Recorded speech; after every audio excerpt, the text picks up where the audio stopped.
सूरज में तगय्युर की अलामत क्या होती है? चुनांचे असर के बाद सूरज की जो रोशनी होती है, इस रोशनी में तगय्युर उस वक्त, उसमें तब्दीली उस वक्त समझी जाएगी जबकि बिला किसी रुकावट सूरज की टिकिए पर नज़र जमाना मुश्किल न रहे। मसलन शाम का वक्त जब होता है तो आप सूरज की तरफ देखें तो बिल्कुल बसा औकात बिल्कुल उसके अंदर पीलापन हो जाता है या बिल्कुल वो सुर्ख हो जाता है। अब उसके अंदर रोशनी की कैफियत नहीं रहती है जिस तरीके से 10-11 बजे या 3-4 बजे के वक्त में रहती है, ऐसी कैफियत उसकी नहीं रहती है।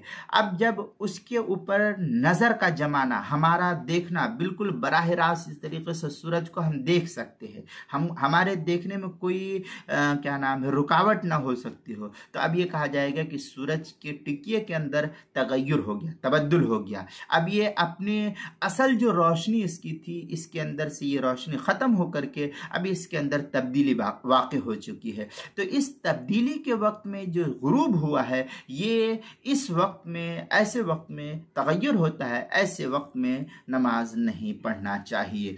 चुनांचे फतावा शाम वगैरह के अंदर है, मालम ये तगय्युर ज़काउ बिअन्ना लिइत्तिहारिल आइनि फ़ीहा फिल असही। फिर ज़हिरिया में है, इन अमकनहु इतालतुन नज़रि फ़क़द तगय्यरत व अलैहिल फ़तवा। ये फतावा शामिया दुर मुख्तार के साथ जो है ये इबारत है। बैरूत का छपा हुआ नुस्खा, उसकी दूसरी जिल्द सफ़ा 24, और फतावा शामी का जो हिंदी नुस्खा है, ज़करिया बुक डिपो देवबंद का हिंदी नुस्खा, उसकी दूसरी जिल्द सफ़ा 26, किताबुल मसाइल उसकी पहली जिल्द सफ़ा नंबर 242 और सफ़ा नंबर 243 पर इसको नकल किया है, वहाँ इस मसाइल की तफसील देख सकते हैं।